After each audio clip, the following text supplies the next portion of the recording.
तेजस्वी जी जो नेता प्रतिपक्ष हैं उनके टीके और टोपी की बात कही तो मैं यही कह सकता हूं कोई ऐसा सगा नहीं जिसको इन्होंने ठगा नहीं। राहुल गांधी जी जो है वो प्रयोग ही करते रह जाएंगे। उन्होंने प्रयोगशाला बना लिया है बिहार को। कौन सा इसका शब्द एक है तो सेफ है, इसका कौन सा शब्द आपत्तिजनक है? मुस्लिम समाज के लोग के पास कोई कारण नहीं है, वैध कारण नहीं है कि वो भाजपा से नाराज हो।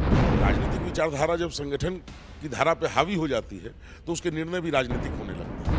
कन्हैया कुमार एक बार पिट के जा चुके हैं। बिहार बीजेपी में आखिर क्या हलचल चल रही है और आखिर बिहार में भारतीय जनता पार्टी ने कैसे तेजस्वी यादव, पप्पू यादव और तमाम विपक्ष के खेमे को गहमा गहमी के रूप में बदल चुके हैं। तहलका मचा हुआ है और सवाल बार बार यही है कि इस बार भारतीय जनता पार्टी वो कौन से बड़े कदम उठाने वाली है जिससे बेचैनी अभी से शुरू है। हाल ही में दिल्ली में भारतीय जनता पार्टी ने एक बड़ी जीत हासिल की, एक ऐतिहासिक जीत हासिल की और 27 सालों का जो वनवास था वो खत्म हो गया।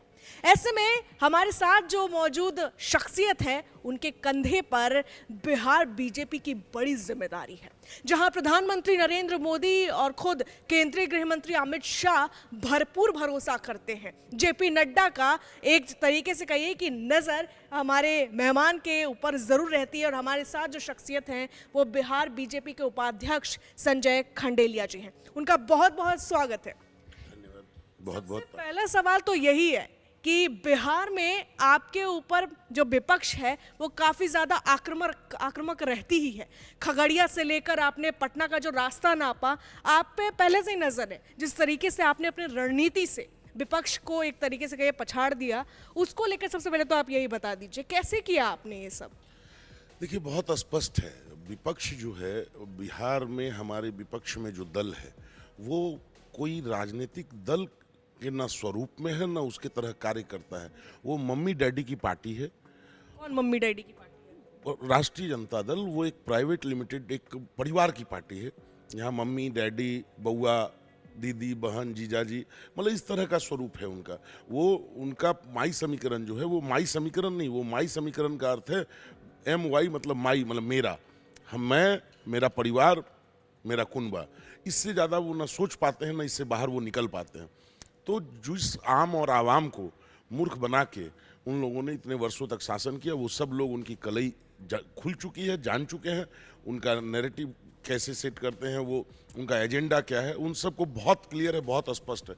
तो अब बिहार की जनता को किसी भी तरह से वो अपने मुगालते में नहीं ले सकते और किसी भी तरह से कोई जनादेश उनसे वो प्राप्त नहीं कर सकते। अब आप बात कर रहे हैं अगर लालू प्रसाद यादव के पूरे परिवार के बारे में, तो मैं खास तौर पे तेजस्वी यादव की बात करूंगी। तेजस्वी यादव का सवाल है कि आखिर जो NDA की सरकार है, जो बनती है फिर बिगड़ती है, फिर बनती है फिर बिगड़ती है, लेकिन उन्होंने पलायन के लिए क्या किया, खास तौर पे युवाओं के लिए क्या किया, और इस बार का मुद्दा भी उनका वही है, युवा। देखिए, जो पलायन पे तो बोलने का कोई नैतिक अधिकार ही नहीं है लालू परिवार को। ये जो पलायन का जो दौर शुरू हुआ, सामान्य तौर पे जो पलायन हुआ हो, लोग जाते हैं अपने भविष्य के बेहतरी के लिए, बढ़ोतरी के लिए निकलते हैं घर से बाहर। लेकिन 90 से 2004 तक का जो दौर था, अपराध, जंगलराज और गुंडागर्दी का, दिन दहाड़े किडनैपिंग से लेके जिस तरह की जो स्थिति थी, जिस स्थिति की वजह से बड़े स्तर पे, बहुत बड़े स्तर पे लोग पलायन किए। लोग पलायन इसलिए नहीं किए कि उनको वहाँ कोई रोजगार की दिक्कत थी। लोग पलायन इसलिए नहीं किए कि वहाँ पे उनको कोई काम नहीं था। बिहार में लोग को इसलिए पलायन करना पड़ा कि उनकी जान माल की सुरक्षा की गारंटी नहीं थी। वहाँ कभी भी किन्हीं के साथ कोई भी घटना, अप्रिय घटना घट सकती थी और अपने परिवार, बंधु बांधव की जान माल की रक्षा के लिए, मतलब जीवित रहने के लिए बिहार के लोगों को वहां से पलायन करना पड़ा। तो पलायन पे बोलने का तो कोई नैतिक अधिकार ही नहीं है। रहा सवाल, आपने कहा नौकरी और रोजगार, तो नौकरी और रोजगार का जहां तक प्रश्न है, इस पर भी वही परिस्थिति है।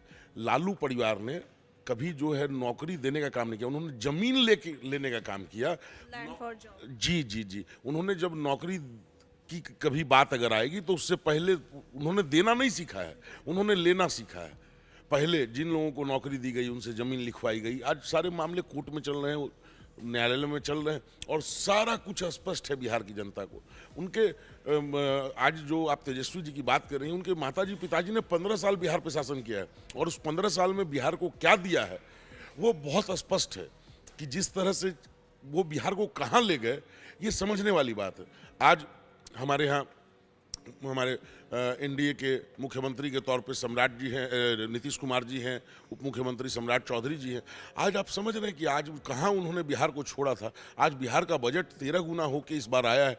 ये बहुत हम लोगों के लिए संतुष्टि की बात है, बिहार के आम और आवाम के लिए, और विशेष तौर पे एनडीए भाजपा के कार्यकर्ताओं के लिए। आपने बजट का जिक्र किया तो मैं याद दिला दूं, जैसे ही बजट जारी किया गया उसके बाद यही विपक्ष था जो कह रहे थे कि झुंझुना पकड़ा रहे हैं। ये बस एक झुंझुना है। ये बिहार के लोगों को समझना होगा कि इतने सालों से एनडीए की जो सरकार थी और खासतौर पर केंद्र की जो सरकार थी वो कुछ क्यों नहीं कर पाई। अब अचानक से कौन सा भूत आ गया इनके अंदर, इस तरीके की बातें की गई।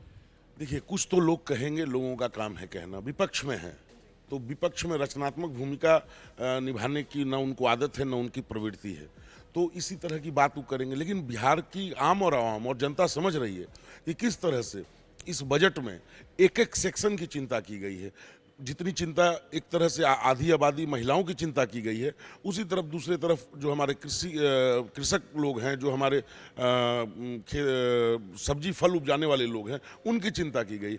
इसी तरह से हर एक वर्ग के लिए इस बजट में कुछ है। लेकिन इसके लिए समझना होगा, और समझने के लिए पढ़ना होता है। एक नॉमी फेल से क्या आशा कर सकते हैं कि वो बजट का आकलन कर सके और बजट का विश्लेषण कर सके। मतलब आप तेजस्वी यादव पे बहुत बड़ा आप प्रहार कर रहे हैं, कह रहे हैं नौमी फेल। तो वो यही सवाल करते हैं कि आप हमारे शिक्षा पे सवाल उठाते हो, तो आपने शिक्षा व्यवस्था में कौन सा बड़ा बदलाव कर दिया। इसके लिए आँख खोल के देखने की ज़रूरत है। देखिए, कहते हैं, कहावत है हमारे यहाँ कि अंधे का इलाज है लेकिन आँख वाले अंधे का इलाज नहीं है। शिक्षा व्यवस्था में क्या आमूलचूल परिवर्तन आया है बिहार में पिछले 20 वर्षों में, ये देखने की बात है। इसको पूरा देश देख रहा है, पूरा राष्ट्र देख रहा है। किस तरह से हमारे यहाँ बच्चियाँ, हमारी बेटियाँ, हमारी बहनें किस तरह से साइकिल योजना का लाभ लेके और किस तरह से जा रही हैं, क्या परसेंटेज हमारा बढ़ा, इसको समझने की आवश्यकता है। लेकिन उनको विकास से, उनको शिक्षा से, उनको इंफ्रास्ट्रक्चर डेवलपमेंट से, इन सब से तो कोई मतलब कभी रहा ही नहीं है ना। उनका सिर्फ और सिर्फ उनके विकास का, उनकी डिक्शनरी में उनके विकास का मतलब है उनके परिवार का विकास। इससे ज़्यादा वो लोग देख ही नहीं। इनके परिवार, लालू परिवार, बस इससे ज़्यादा वो देखने ही तैयार नहीं। न देख पाते हैं, न सोच पाते हैं, न उससे न उनका विजन है और न उनको कोई मतलब है। आप विजन की बात करें तो मेरा सवाल बीजेपी से है। बिहार में आपकी एक बड़ी जिम्मेदारी, बड़ी भूमिका है। आप पे जो केंद्र है, वो केंद्र का जो पूरा आप कहिए कि बड़ी जो जिम्मेदारी आप पे है, उसी से जुड़ा मेरा सवाल है कि इस बार बीजेपी बिहार का क्या एजेंडा है, लोगों के लिए वो क्या करने वाली है और आपका चेहरा कौन है।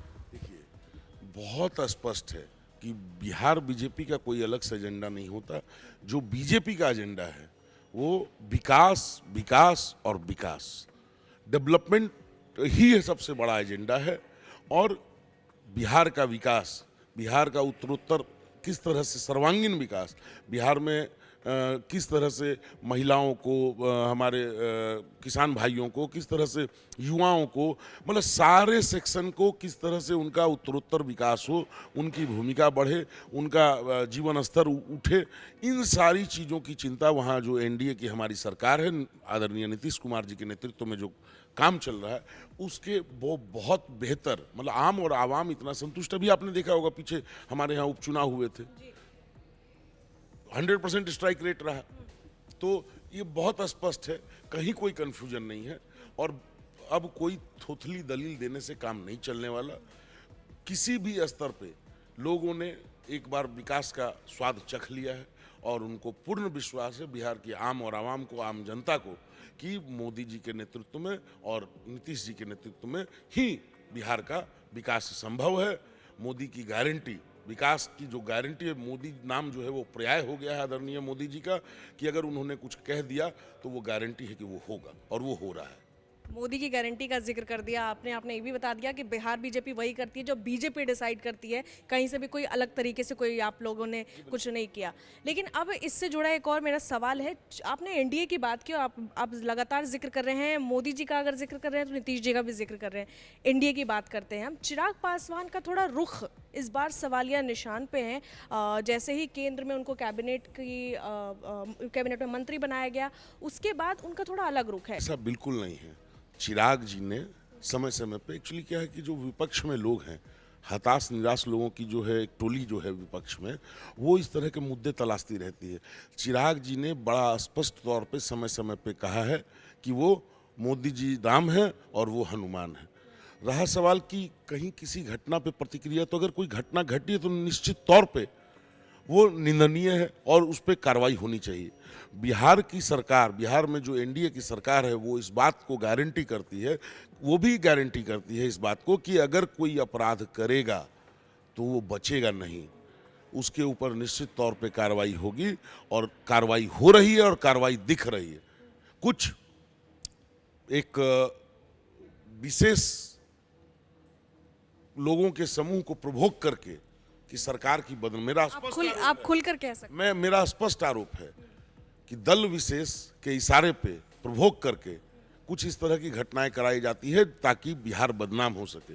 तो मैं बहुत स्पष्ट तौर पे आपके चैनल के माध्यम से कहना चाहता हूं कि ऐसे जो लोग हैं वो कभी अपने मंसूबों में कामयाब नहीं होंगे।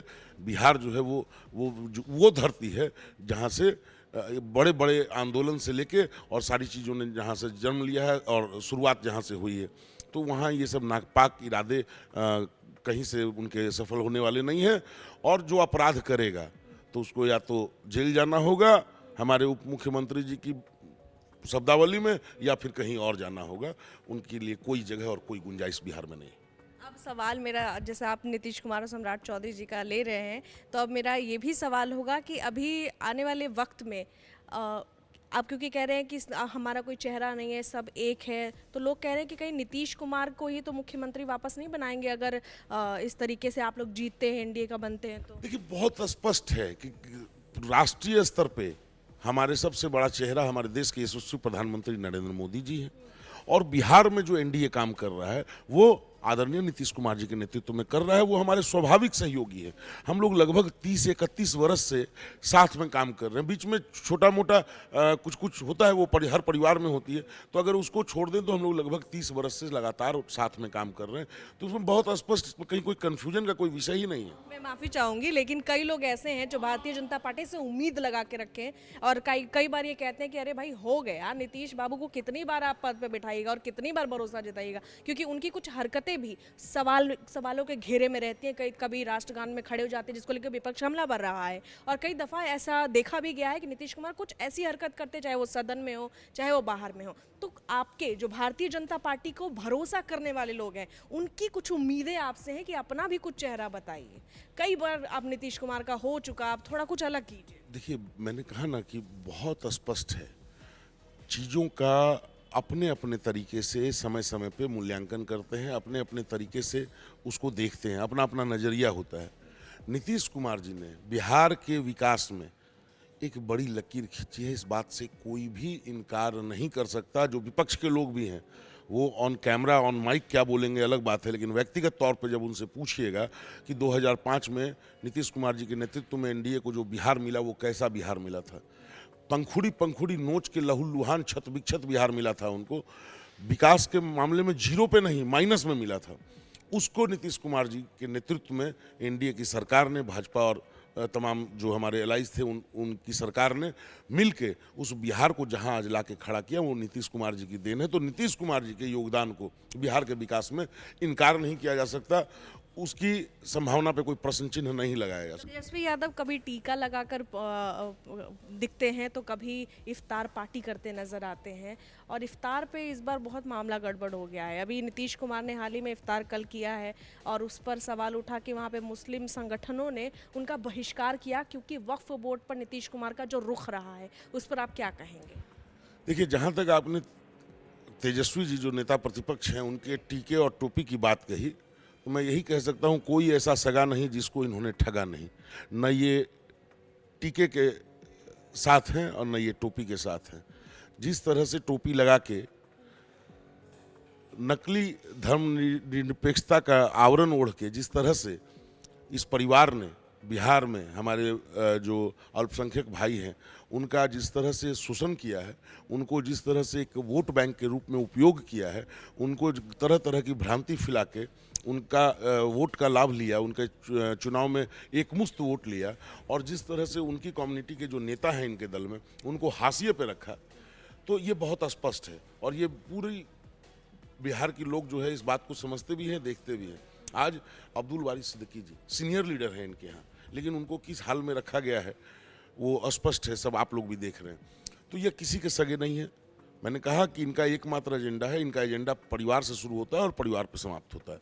और रहा सवाल कि माननीय मुख्यमंत्री जी की इफ्तार पार्टी का, तो सारे लोग आए, कोई व्यक्ति विशेष मुस्लिम संगठनों ने बहिष्कार किया, वही रोकता संगठन का तो क्या है ना कि बहुत सारे संगठन हैं, ठीक है, तो आए भी। कुछ लोगों का कुछ व्यक्तिगत एजेंडा रहा होगा, वो संगठन के लोग हो सकता है किसी दूसरी विचारधारा से जुड़े हों।